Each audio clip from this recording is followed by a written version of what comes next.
Hi everyone, welcome back. So in the last class, we looked at how to derive the electric scalar potential and the magnetic vector potential from the sources in terms of the retarded potentials. Today what we'll do is we're going to simplify this quite a bit and introduce, excuse me, this notion of time harmonic electromagnetic waves. And the idea is that we don't have to deal with an arbitrary time dependence in the sources because we know from Fourier that any arbitrary continuous signal can be decomposed into a set of sines and cosines. So we can treat each sinusoid individually and then recombine them at the end once we solve the problem, right? Because everything is kind of linear. So that's the notion of time harmonic electromagnetic waves. And we'll make heavy use of this notion of phasors. So hopefully you've seen phasors before. If not, there are many nice YouTube videos explaining what a phasor is from basics, but we'll use that quite a bit. Okay, so I'm going to assume you know what phasors are. All right, so we will use e to the minus I omega t time convention for the Fourier transform. And that's just because I want to be consistent with the book. And the book usually uses this time convention. Okay. This is more popular in the physics literature. In electrical engineering, we generally use e to the j omega t without the negative sign, but it doesn't really matter. So, all right, so then we can define a Fourier transform, the electric field as e tilde as minus infinity to infinity, e of r comma t, e to the I omega t dt. And the inverse Fourier transform is given by r comma t, 1 over 2 pi, integral minus infinity to infinity, e tilde r comma omega, e to the minus I omega t d omega. Right? So these are the definitions of the Fourier transform that we'll be using. And you can show that since we know that the time domain signals are real, so if E is real, it implies that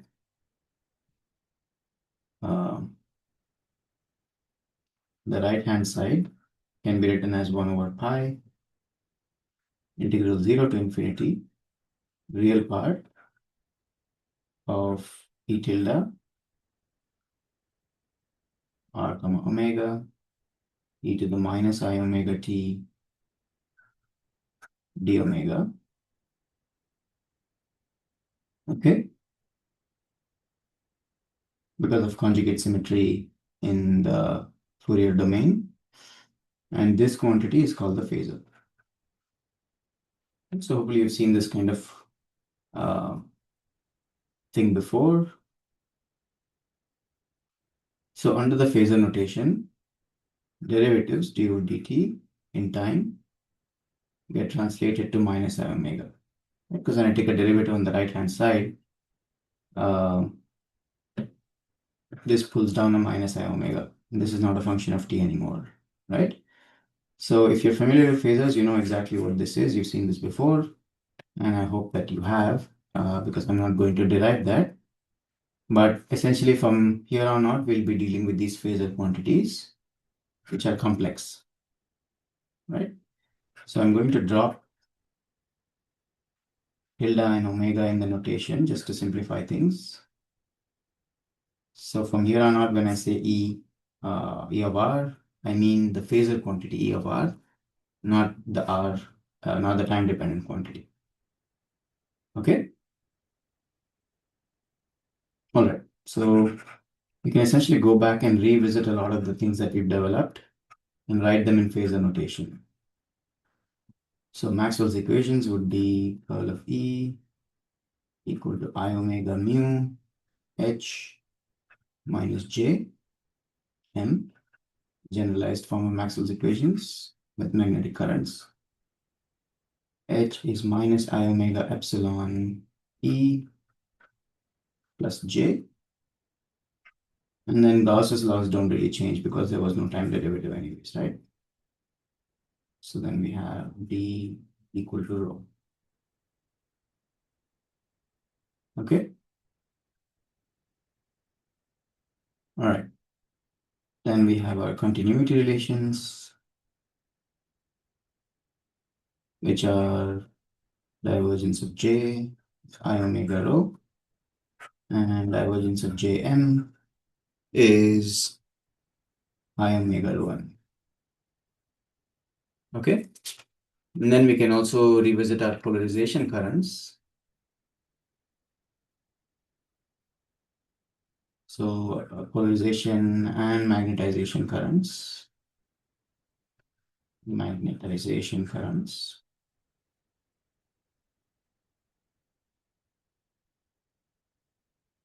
Right, so those would become JE, polarization, R, so minus I omega epsilon naught, epsilon R minus 1, E of R,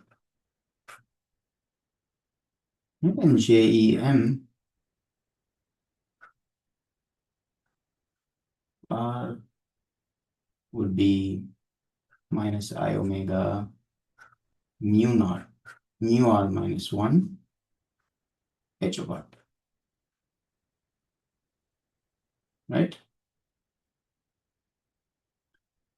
Okay. So we can also revisit potentials.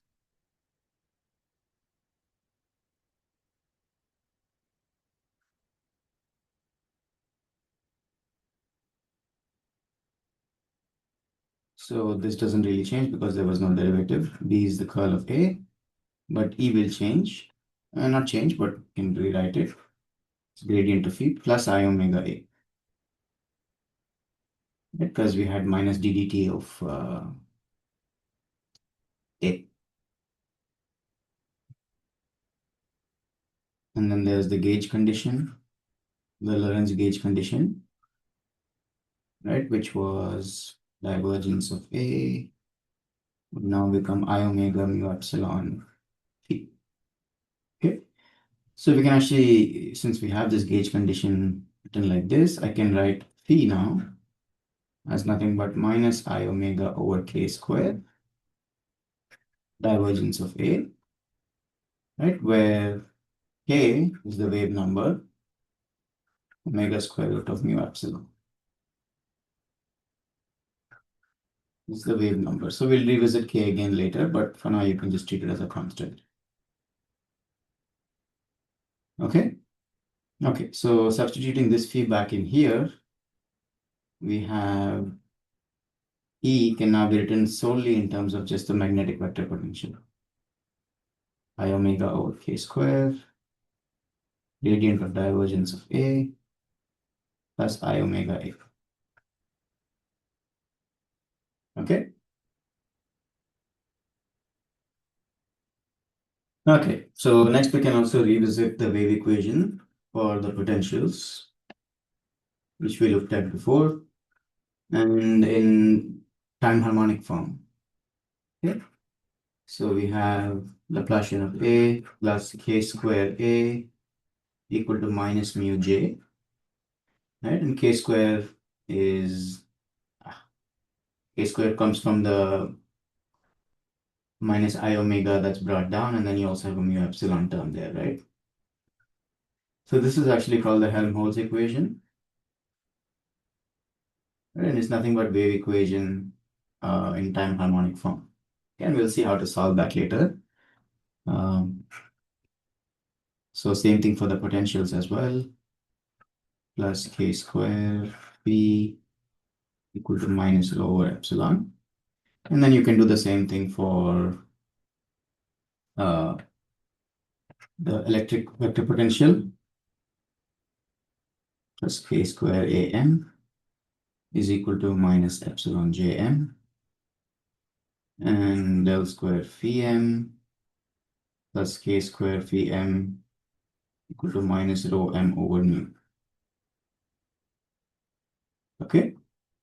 And in the general case, we can write the electric and magnetic fields in terms of both the potentials, I omega over k square, gradient of divergence of A plus I omega A minus 1 over epsilon curl of AM, and H is given as 1 over mu curl of A plus I omega over k square, gradient of divergence of AM plus I omega AM. Okay, so given A and AM, once you know the sources, we can find A and AM, and then from A and AM, we can find the fields using these equations. Okay, so that's about the fields. The next thing we want to discuss is the Poynting vector. And we need to be a little bit careful when doing the Poynting vector because it's the product of two fields, right, or two phasors. So we'll start with the time domain version of the Poynting vector, which is the real part of e of r e to the minus I omega t crossed with the real part of h of r e to the minus I omega t. Right, so you can expand e to the minus I omega t into cosine and sine, and then take the real part. You also have to expand this into er plus I ei. Right? Similarly, the h also can be expanded into hr plus I hi into the real and imaginary parts, right? And then take the real part, then you would end up with two terms. Let's do it in the next page. So maybe I can do it half here. Okay. So it would be er cosine omega t plus ei sine omega t. When you take the real part, right? Crossed with hr cosine omega t plus hi sine omega t. Right? Okay, and then you can take this cross product and you would end up with er cross hr cosine square omega t plus ei cross hi, because these are all vectors, sine square omega t, and then the cross terms. You have er cross hi plus ei cross hr cosine omega t sine omega t.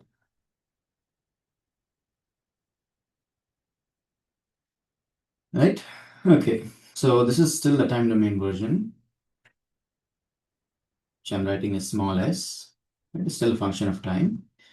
What we're really interested in this quantity called time average Poynting vector.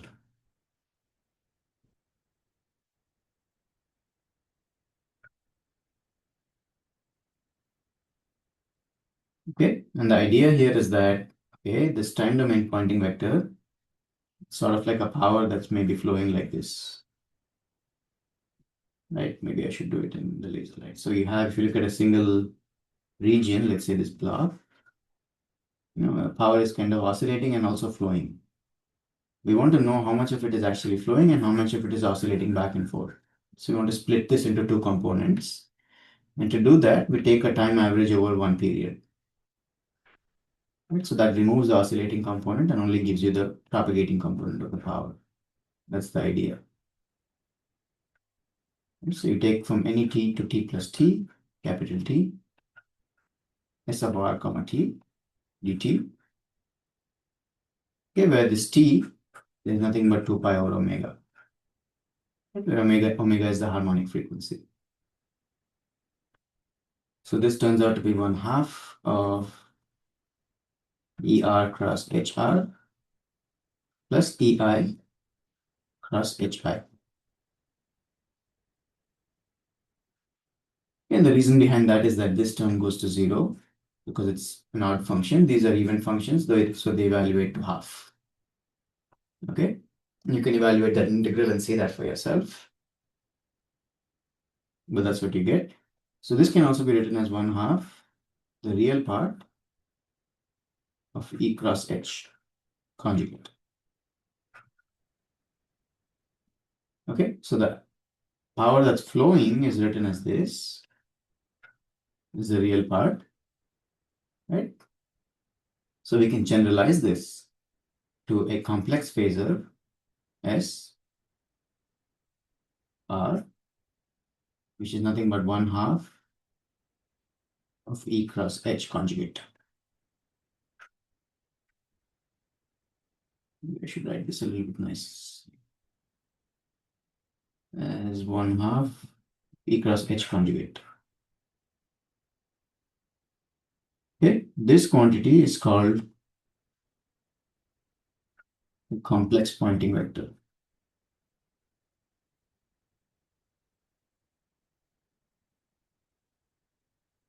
Okay, so we need to kind of interpret what this is.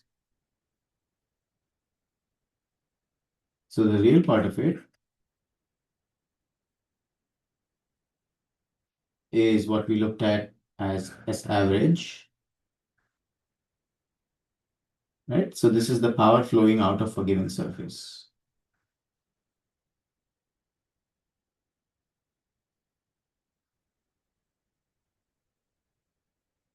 When you integrate over a given surface, this quantity gives you the amount of power flowing out of it. The imaginary part, which is called the reactive power density,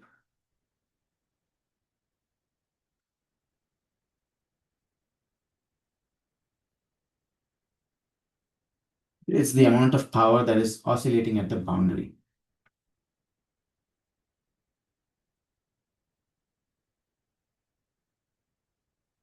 Oscillating across S, I should say.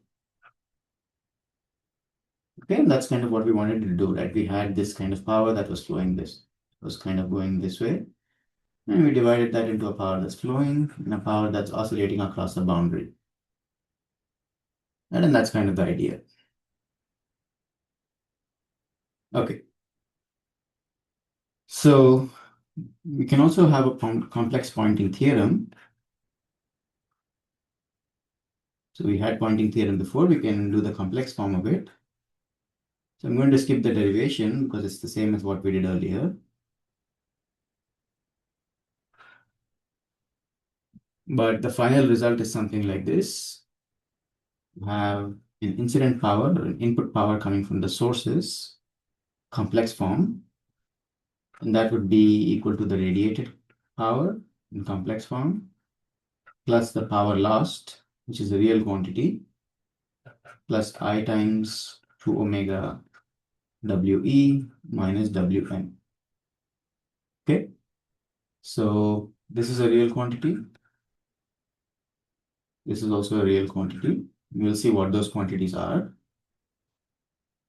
Okay, so P loss is 1/2 volume integral omega mu double prime, which is the imaginary part of mu square, plus omega epsilon double prime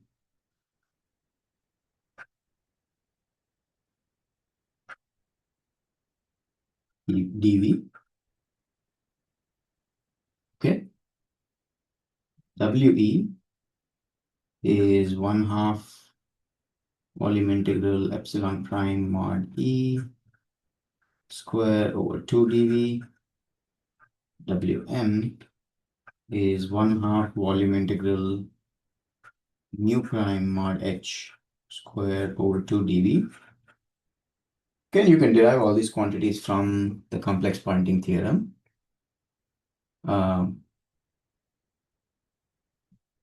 And then P radiated complex is nothing but 1/2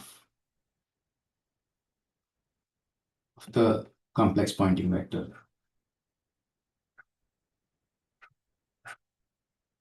Dot ds.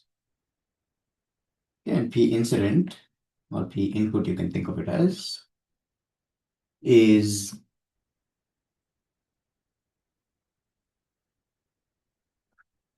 one half volume integral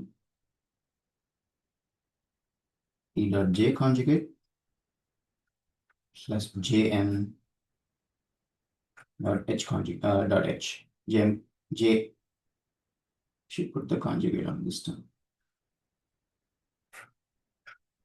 When we saw this before when we did the Poynting vector, is that the sources provide the power, which either gets dissipated, gets stored in the medium, or gets radiated out, right? So what we can do is we can go back to this equation and then equate the real and imaginary part. Right? So when you do that, you get the real part, the input power is equal to the real part of the radiated power, which comes from the real part of the Poynting vector, plus the loss, right? So any power that's being generated is either being lost or is being radiated out of the medium or of that surface or the volume.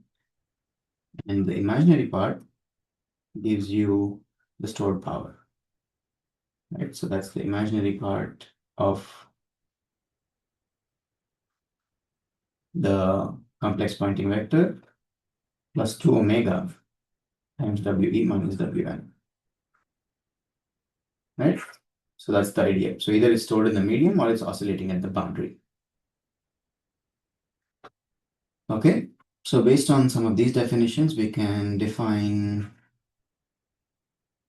quality factor of a given medium, which is Q. This is a very important thing. So Q is often defined as omega times the maximum stored energy divided by the average dissipated power per cycle, or the power dissipated per cycle. Okay. So what does that give us? So from the equations above, this is nothing but omega times 1/2 epsilon prime divided by 1/2 epsilon double prime mod E square, right? So which means that Q is nothing but the real part over the imaginary part of epsilon for a given medium. And we interpreted the real and imaginary part of epsilon in the past, but now it kind of makes sense in the context of time harmonic waves. Okay. Similarly, there's another quantity which is closely related called the loss tangent.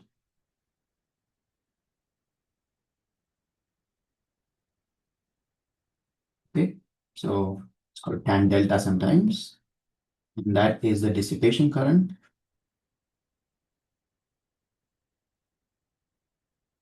This is the definition over the displacement current.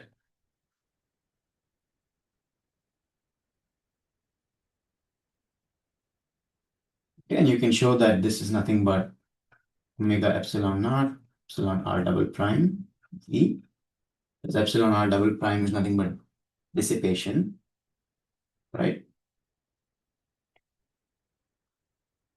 So this just comes from the fact that, dissipation current is sigma E, right? But sigma is epsilon r double prime or epsilon double prime divided by mu.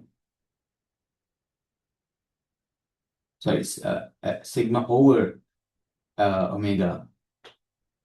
So let me rewrite that. So we know that sigma over omega is epsilon double prime, right? Which is nothing but epsilon naught, epsilon r double prime.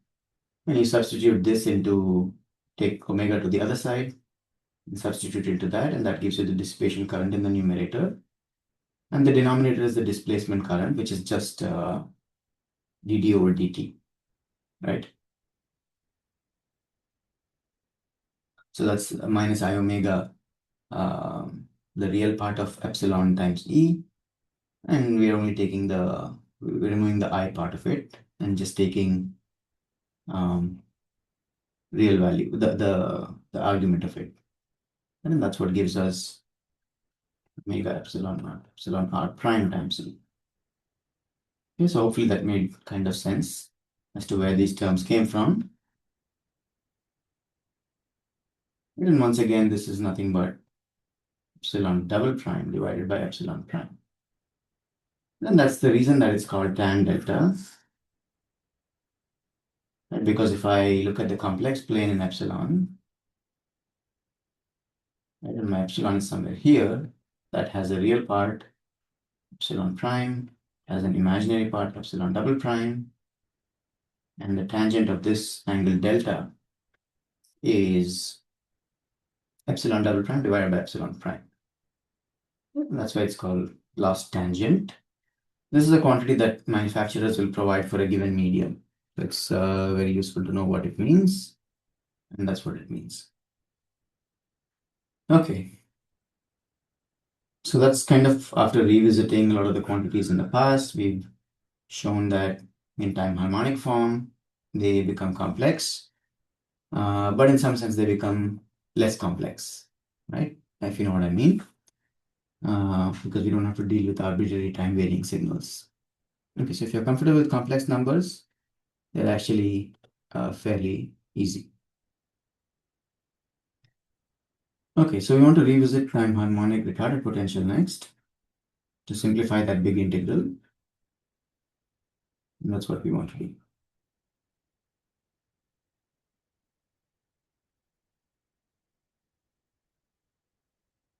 Okay, so the way we're going to go about this is we say that we have a coordinate system, this,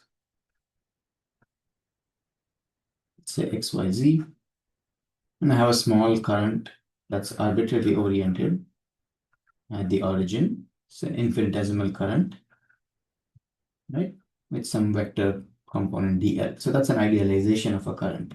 We've seen that before.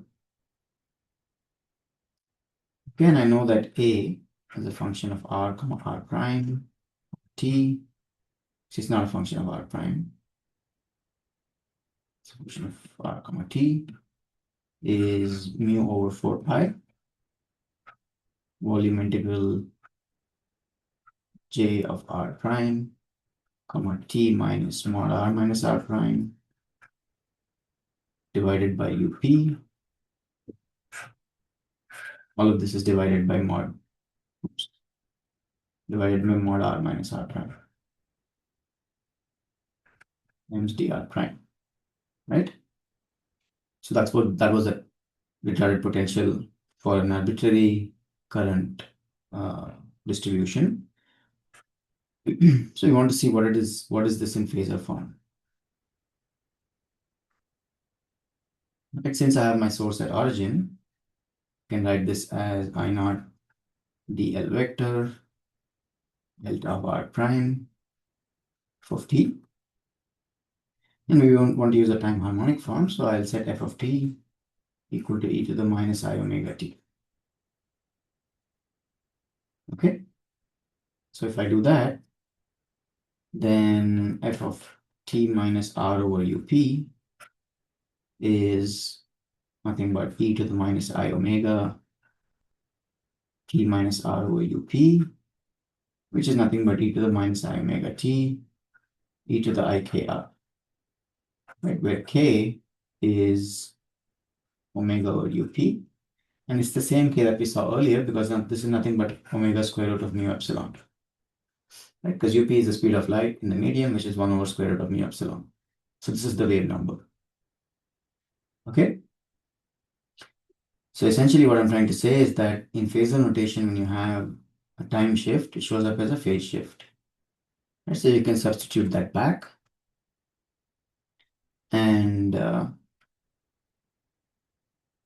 r comma t be mu I naught over 4 pi r. Right? Once you substitute the delta function as well, the integral kind of disappears, right? T minus r over u. This is what we saw. earlier as well for a delta function. And in phasor form, this would be mu I naught over 4 pi r times e to the ikr dl. I like to rewrite this a little bit as e to the ikr over 4 pi r dl. And we'll see why later, but that's what we have. Okay, and you can generalize this to an arbitrary current distribution, which we looked at before, right, for a point source at some location, r prime. So that would be mu I naught over, or not over, times e to the ik r minus r prime over 4 pi mod r minus r prime dl. And this is something that we've seen before, so I'm not going to do it again. It is generalizing to an arbitrary distribution. Okay, we redo this box.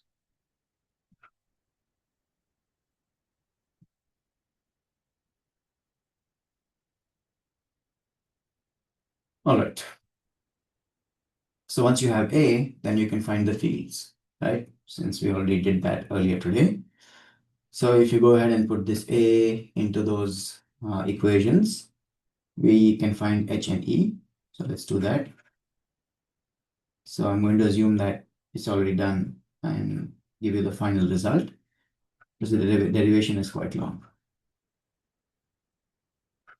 Minus I plus 1 over A r tilde. We'll discuss what this r tilde is. Times e to the ik r tilde over k r tilde dl cross r minus r prime over r tilde. And E is given by I naught k square over 4 pi eta e to the ik r tilde over k r tilde times 2 over k r tilde plus I times 2 over k square r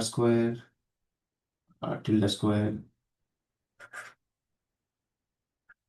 times r minus r prime dot dl over r tilde square. It's quite a long expression. R minus r prime minus 1 over k r tilde plus I over k square r tilde square minus I times r minus r prime over r tilde cross, this is not a cross, this is just times, cross dl vector cross r minus r prime over r tilde. And I don't know how many brackets to even close here. I think one more. Okay, so these are pretty long expressions, but we will simplify them. So this is essentially the electric and magnetic fields everywhere in space for an arbitrarily oriented point current source at some location. Okay, and the idea behind these integrals or these expressions is that if I know for an arbitrary current distribution, if I know an arbitrary current distribution, then I can integrate these integrals over that distribution as point currents at every location, and that gives me the full integral. Right? But of course, this is too big an expression. We want to simplify this a little bit. So that's where the far field condition kind of comes in. Okay. So I should mention here that this r tilde is mod r minus r prime. It's just an ease of notation. All right. And one more thing is this thing called eta that we've introduced. Let me also mention that. Where eta is square root of mu or epsilon, right? And this is called the impedance of free space, and we'll see why it's called that.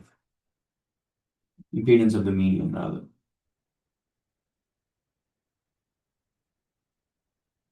Okay, and in free space, so eta naught is the one in free space, which is square root of mu naught over epsilon naught.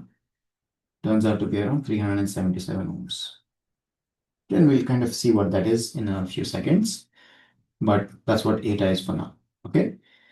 All right. So if you go back to these long expressions and we take a good look at them, we see a few things. So if you look at H, so this doesn't have any R dependence because there's, it's, R,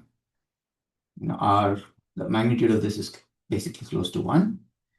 So you have essentially a 1 over R term, which multiplies this, and you have a 1 over R squared term that comes from this. Right? So there's only one term that has 1 over R dependence, and there's one term that has 1 over R squared dependence. Okay. If you go to the next expression and look at the electric field, so this whole quantity doesn't have any R dependence, approximately, right? Whereas you have 1 over R times 1 over R, which is R squared. So this gives you 1 over R squared dependence. This gives you 1 over R cubed dependence. And if you look at the next term, again, this doesn't have any R factor, this doesn't have any R factor. So this times this will give you 1 over R squared. This times this will give you 1 over R cubed. This times this will give you 1 over R. Right, so once again, there is only one term that has 1 over R dependence. And there are a few terms that have 1 over R squared and a few terms that have 1 over R cubed. Okay. So to simplify this, we say that essentially we ignore the R squared dependence and the R cubed dependence in what is called the far field. So we'll make far field a little bit more rigorous in the next video or the next lecture. But today what we're trying to say is that when K mod R minus R prime is much greater than 1, we can ignore 1 over R squared terms and 1 over R cubed terms as well. Okay, and we can actually simplify this a little bit further. Okay, so let's see what we want to do. So when we're very far away, right? So we have our origin is here, and we're looking at some point that's very far away. So that's my observation point. And I have my source point, which let's say is somewhere here, R prime. And so when you're very far away, the observation point, whether you're looking from the source or whether you're looking from the origin, it's basically in the same direction, right? So when you're very far away.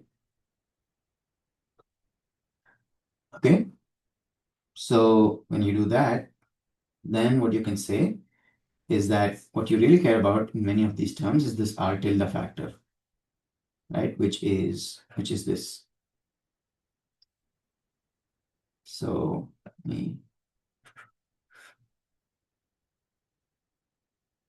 this is your R tilde, right? Which is nothing but mod R minus R prime.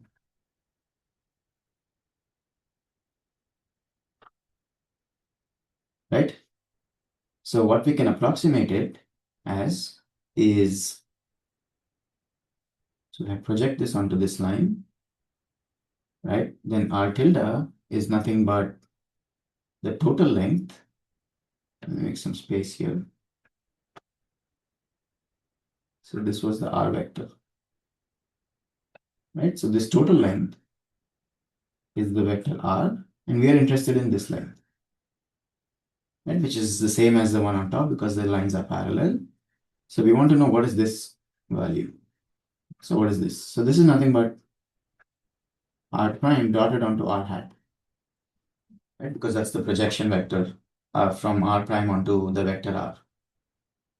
Okay, so which means that, so from these two quantities, we can write R tilde approximately as the vector R minus r prime dot r hat. Okay, and I can rewrite this as nothing but r minus r prime dot r hat.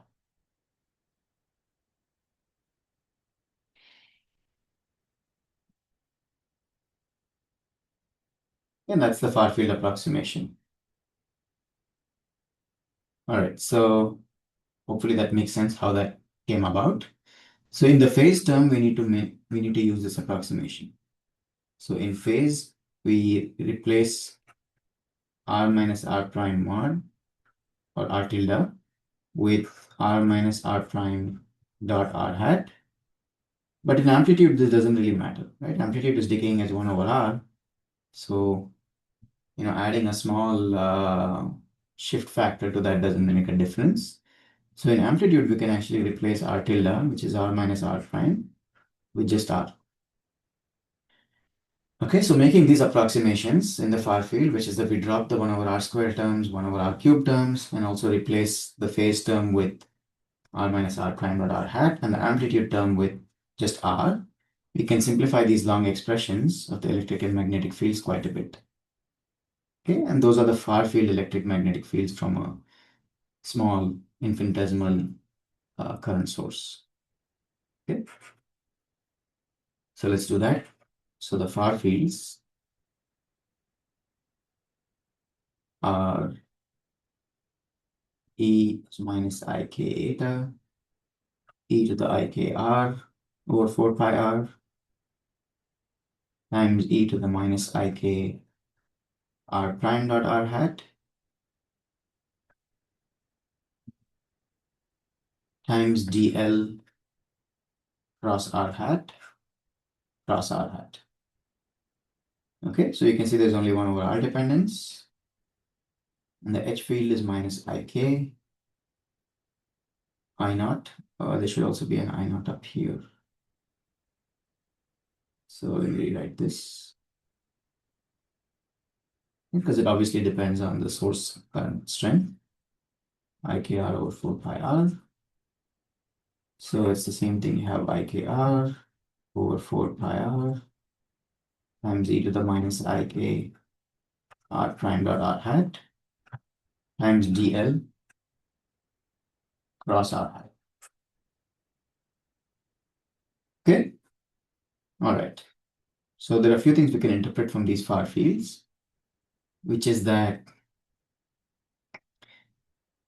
if I define eta as mod, so I'm defining this eta as mod, actually not defining, but rather I would say, since you already defined it as square root of mu or epsilon, eta turns out to be the ratio between the magnetic field and the electric field magnitudes, right? The electric field and magnetic field magnitudes. And you can just simply divide these two equations and you'll get that. Right? And that's why it's called an impedance. It also has the units of ohms, but this is the impedance because it's the ratio of the electric and magnetic fields. So it's similar to the ratio of the voltage and the current. Right? And that's the reason we called it the impedance. So that's the first thing you notice. The second thing you notice is that in the far field, so this is obviously only in the far field. In the near field, that's not true. Okay. So in the near field, in the far field, E, H, and R hat are all perpendicular to each other. And you can kind of see that here is that you have E is something that is crossed with R hat. And then, sorry, H is something that's crossed with R hat, which means H and R hat are perpendicular. And E is crossed with H, right? Because this is nothing but your H minus the eta term. So E is perpendicular to H and H was perpendicular to R hat, but also E is also perpendicular to R hat, right? From this. So from this basically. So essentially all three of them are perpendicular to each other. And that is called a TEM wave.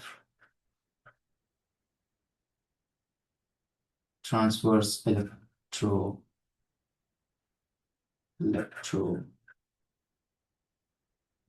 wave.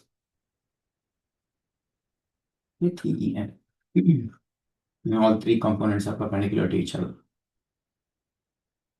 Okay. So maybe it makes sense to go back here and look at what these expressions really mean, right? So I have a coordinate system. It's good to interpret these expressions.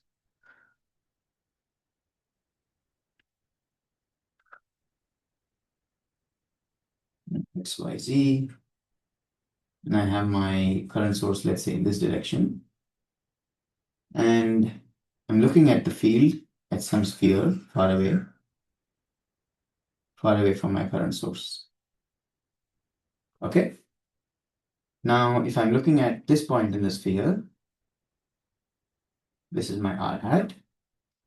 Then when I do r hat cross j, j was also in the same direction, let's say. J is also in the same direction. Right? R hat cross j would be 0, which means that there is no radiation in this direction. 0. E and H are both 0. Okay. Whereas if I'm looking at a component that is where r hat is this way, right, which is sort of perpendicular to j, then H would be, so if let's say I translate j from this origin out here, j is like that, right? So then you have H, which is nothing but j vector or the dl vector cross r hat, right? So let's just assume that j was along theta hat, right? So when you do r cross theta, you get minus v. And so I'll do H in maybe green. The H field here is on the surface. I'm drawing it slightly away from the surface, but it's really here.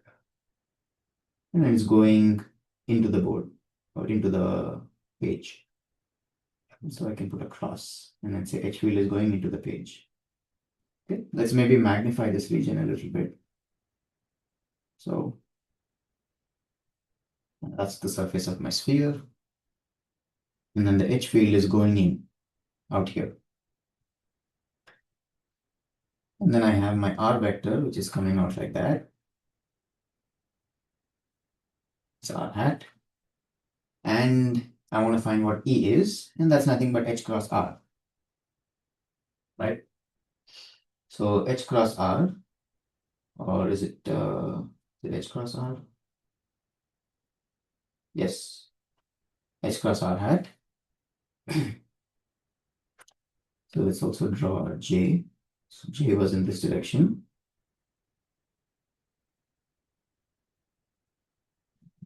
J cross R should be coming out of the page, not going in. So let me erase that. Let's forget about it there. Let's do it here. So H should be coming out, right? J cross R would be coming out.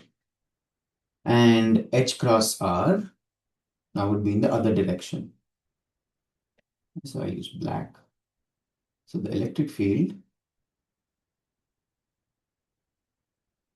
is in this direction, right? So essentially the electric field is sort of oriented in the same direction as J, just in the maybe same kind of, not direction, but the same, along the same line, you can say, but in the opposite direction, right? It's sort of parallel to J. So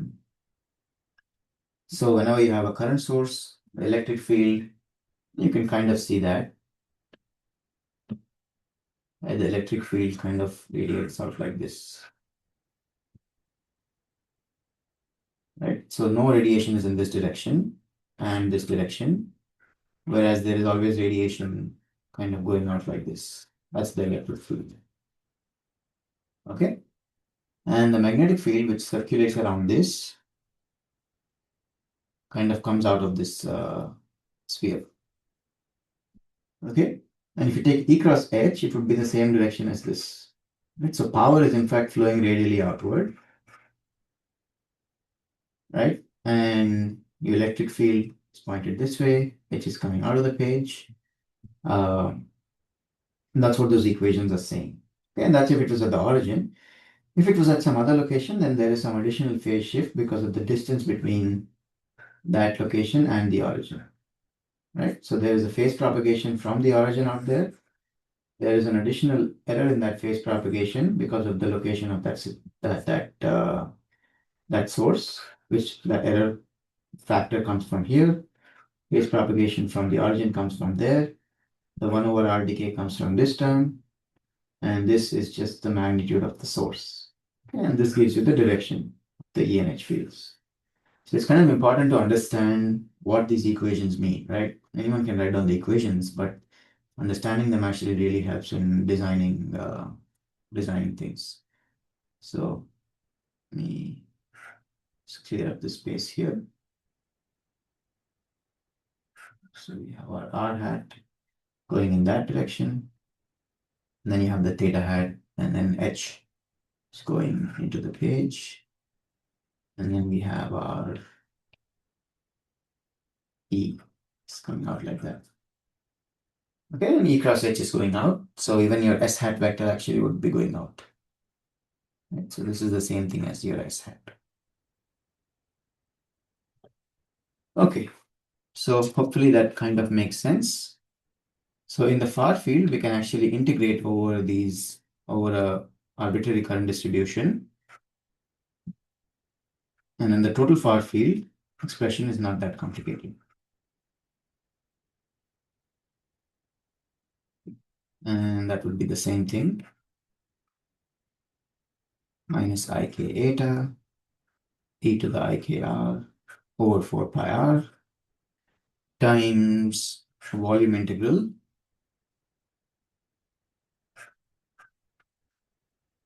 j of r prime cross r hat cross r hat. And it's important to put those brackets because cross product is it's not associative, right? Times e to the minus ik.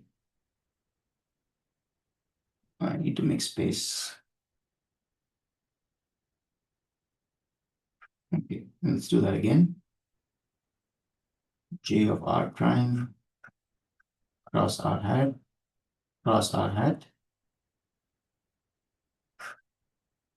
times e to the minus I minus ik r prime dot r hat.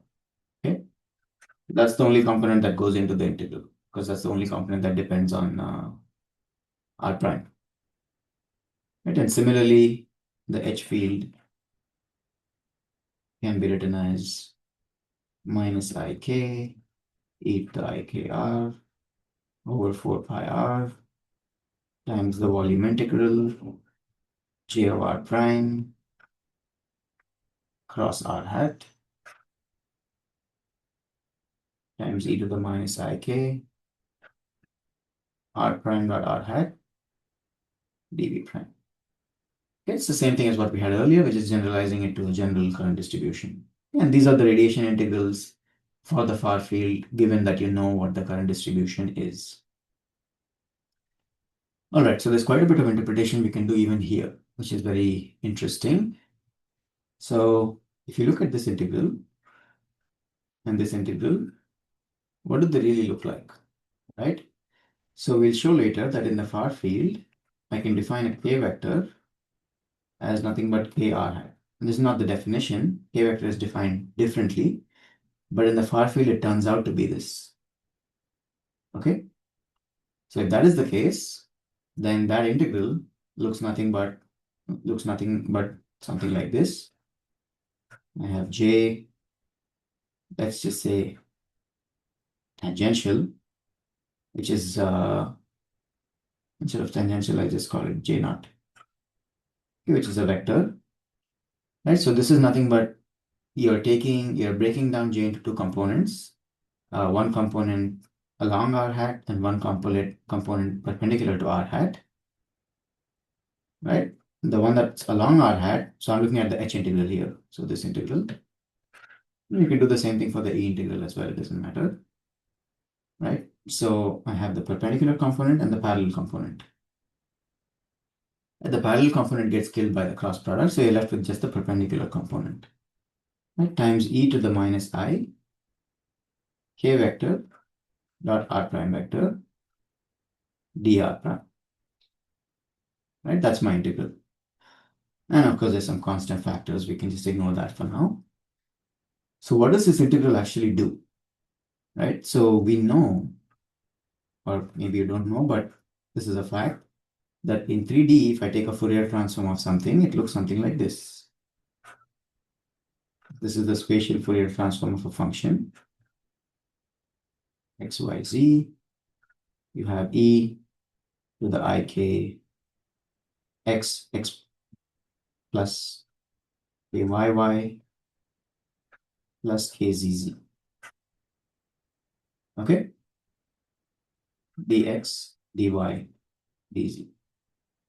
This is the 3D Fourier transform, and this is nothing but a vector k, where I have three components kx, ky, kz, dotted with r, right? And if I put primes here, then it's r prime. And of course, you can also define it to be with the negative. And then these two are identical now, right? So what this is saying is that far field E and H are 3D Fourier transforms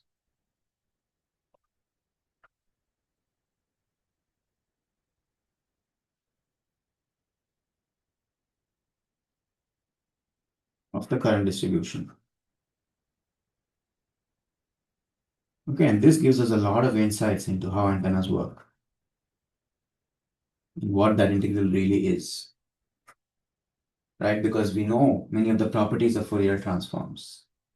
So we can take a few quick examples. So for example, we know that, if in time domain or in spatial domain, I have a function that's very broad, then in the Fourier domain, I would have to have a sinc function that's narrow, right? And you get the same thing for an antenna. So if I have an antenna aperture that is very tall but very thin, then the far field beam would be kind of like a fan beam, okay?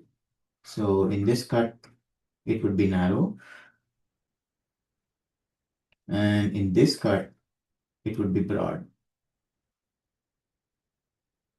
okay? So kind of looks um, like a fan, right? So if I'm looking at it from this direction, then the cross section of the beam would be something like that. Right? It's broad because the current distribution is narrow, and it's narrow in this direction because the current distribution is broad. Right? And this is why you see a lot of these 5G towers have antennas that look like rectangles like this, right? Because you want a beam that's broad in across what they call azimuth, because you want to cover, let's say, a large area on the ground, but you don't want it to be very broad in elevation because you don't want to radiate to the sky. There's nobody on the sky, right? Everyone's on the ground or in buildings close to the ground. So that's why the antenna looks something like that. Right? So that's one example of why that's the case. Similarly, if you want to have an antenna that can radiate to very long distances, then you would make the aperture very large. And one way to do that is to make it a reflector, parabolic reflector. So I have a small feed, a large parabolic reflector, um, which are the dish antennas. And we'll see that later in the class as well on how to design them. But put a large feed. This aperture is so big that my beam would be very narrow, something like that. And then I can propagate to very long distances because the radiation is very, very focused. Okay. So another example, which is not exactly in antennas, but it's very closely related, is let's say I have two small apertures. So let me actually go back. So let's say I have two small apertures that are next to each other at some distance, right? If these are very thin, then they look like two delta functions, right? In this cut. So we know that the Fourier transform of two delta functions is nothing but a cosine or a sine depending on the phase. If they're in phase, then it's a cosine, right? So which means that on this side, I should see a cosine in the far field, right? Now, of course, the aperture is not infinitesimally small, which means that you don't have this. What you really have is a small rect function here and a small rectangular function here. And what does that do? So having two small rect functions is equivalent to having two delta functions that is convolved with a single rect function. So hopefully you know what convolution is and you're familiar with this. So when you do this convolution, you get this. Right? So in the Fourier domain, that is nothing but a cosine that is multiplied by a sinc, right? A very large sinc. So when you do that multiplication, what do you get? So that sinc is very large because this delta function, this rect function is very narrow. Right? So because it's very large, you have a cosine that slowly decays. Something like this. And what is this? This whole thing is nothing but Young's double slit experiment.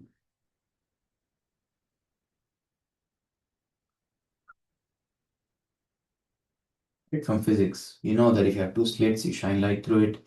Of course, we've derived all of this in the context of antennas, but we never said anything about what the frequency is or the fact that it's an antenna. Electromagnetics, the theory itself is agnostic to all of that, right? So it applies even to apertures.